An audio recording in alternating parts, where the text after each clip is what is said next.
Amadas hermanas y amados hermanos, Dios les siga bendiciendo. Les saludo en el glorioso nombre de nuestro bendito Salvador Jesucristo, esperando como siempre lo mejor para ustedes y sus familias.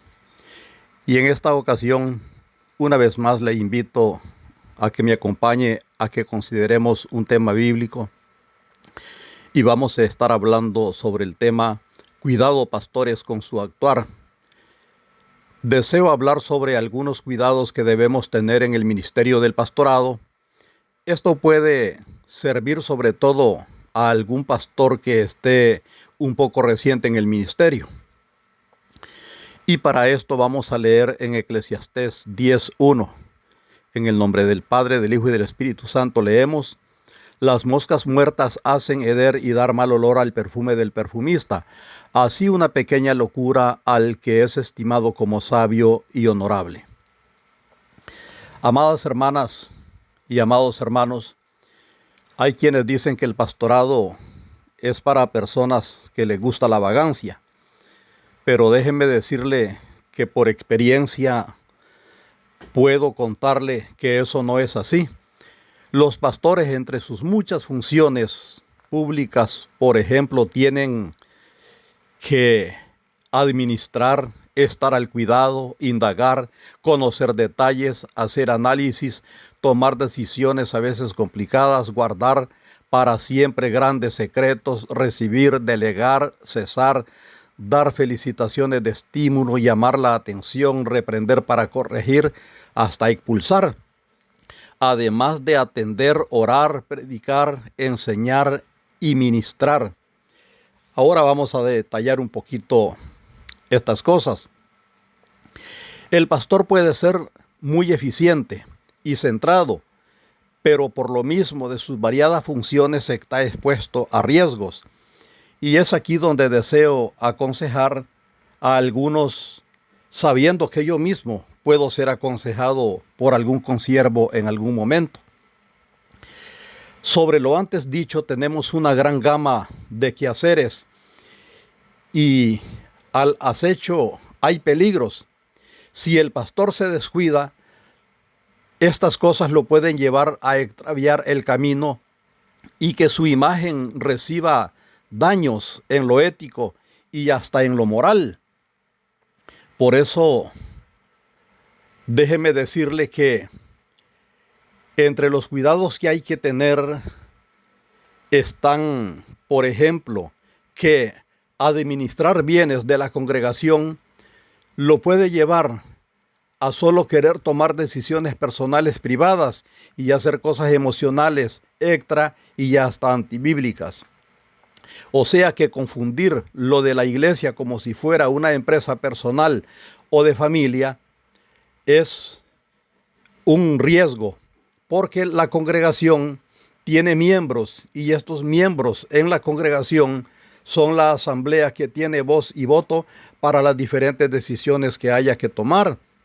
Y es mejor, si es una congregación donde se respetan los derechos de los demás, tomar en cuenta a esa asamblea para decisiones mayores, porque así la responsabilidad no cae solamente en el pastor, sino que todos nos involucramos en el qué hacer y el qué resolver de la iglesia.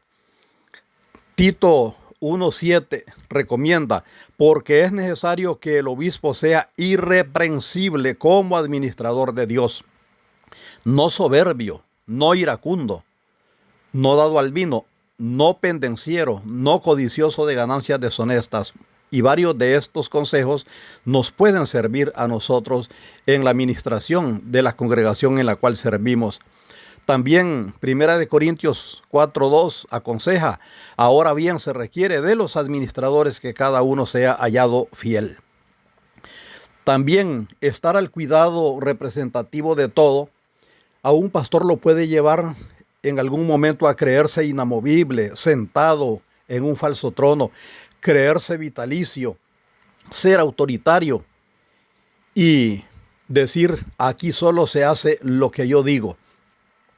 La iglesia no es para una dictadura, es para que haya una congregación donde ministra un siervo de Dios que se debe a los miembros de esa congregación, además del Señor, lógicamente.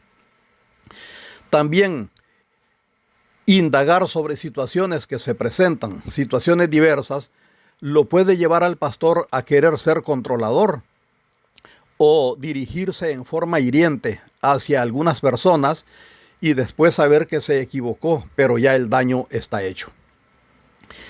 Conocer detalles confidenciales puede llevar al pastor a ser indiscreto desde el púlpito. Son muchos los que por hablar de más en sus predicaciones han traicionado la confianza y perdido la credibilidad de los congregantes y causar que muchos se vayan de la congregación. Pastores inmaduros han expuesto confidencias como si fueran anécdotas. Si el pastor es conocido por indiscreto o chismoso, ya perdió. El hacer análisis sobre situaciones que se presentan en la congregación puede llevar al pastor que no tiene suficiente madurez y centralidad a creerse psicólogo, sábelo todo. Después anda sugiriendo, recomendando sobre diferentes cosas. Aunque no sea tan frecuente, ya he topado con estos casos y los razonamientos. Yo pienso, yo creo, y solo las ideas de ellos sirven, porque en algún momento analizaron situaciones. Puede ser que hubo buen resultado de lo que se buscaba, pero si el pastor no es muy maduro, puede creer después de eso que tiene un conocimiento y un manejo más allá de lo que debe ser. Por ejemplo, también tomar decisiones a veces complicadas puede llevar al pastor al autoritarismo, no aceptar sugerencias ni enmiendas que podrían ser útiles. Es saludable tener quien nos ayude en estos casos para no llevar la carga solos. Por ejemplo, Proverbios 11:14 dice: donde no hay dirección sabia caerá el pueblo, mas en la multitud de consejeros hay seguridad. Guardar para siempre grandes secretos, como es en el caso de los pastores, según lo que sea, puede llevar a ese pastor al estrés, a la depresión, a la culpa, inclusive. No recibir sostén económico por parte de la congregación en la cual sirve puede llevar al pastor a ser muy dependiente del trabajo secular y que se note su tiempo limitado. Puede llevar también esto a que sus predicaciones no tengan mayor sustento teológico, que se muestre cansado, descentrado, y que personas con alguna formación lo consideren poco capaz, y tal vez no es que sea incapaz, sino que es mucho cansancio. Hoy las personas pagan por todo, pero muchos con el pastor son desconsiderados. Quieren que el pastor atienda bien la obra y que a la vez se provea personalmente para sus necesidades. Por lo menos deberían asignar una ofrenda razonable para que el pastor se sienta más en condiciones de ocuparse en su ministerio. Y para los que dicen que Pablo siempre trabajó y que nunca dependió de la ayuda de una congregación, déjeme decirles que Pablo también recibió ayudas y a veces otras congregaciones lo sostuvieron para que ministrara en otro lugar, como cuando sirvió en Corinto. Segunda de Corintios 11:8 dice: he despojado a otras iglesias, recibiendo salario para serviros a vosotros. Y Pablo mismo recomendó que los miembros de la congregación den sostenimiento económico para los que trabajan en el pastorado. Gálatas 6:6: el que es enseñado en la palabra haga partícipe de toda cosa buena al que lo instruye. Primera de Timoteo 5:18: pues la escritura dice: no pondrás bozal al buey que trilla, y digno es el obrero de su salario. Delegar responsabilidades puede llevar al pastor a sentirse el jefe, demasiado importante, enseñorearse. Cesar a alguien por mal comportamiento puede llevar al pastor a creerse autoridad indiscutible, absoluto, intocable, ser desconsiderado. Dar felicitaciones de estímulo lo puede llevar a pasar la línea y ser lisonjero y hasta hipócrita. Reprender o llamar la atención para corregir puede llevar al pastor a ser injusto, al abuso de autoridad, a sentirse superior, a ser engreído. El tener que expulsar a alguien por conducta inapropiada lo puede llevar al favoritismo de algunos y también a exagerar y exponerse al rechazo de otros, hasta el odio de muchas personas.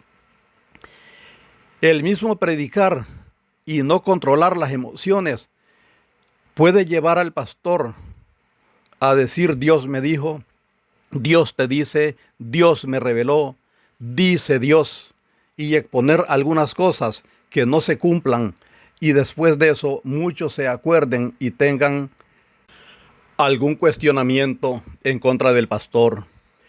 Enseñar la Biblia a la congregación, si no es muy diligente el pastor, lo puede llevar a que no tenga mucha claridad, no tenga eficacia en sus exposiciones bíblicas.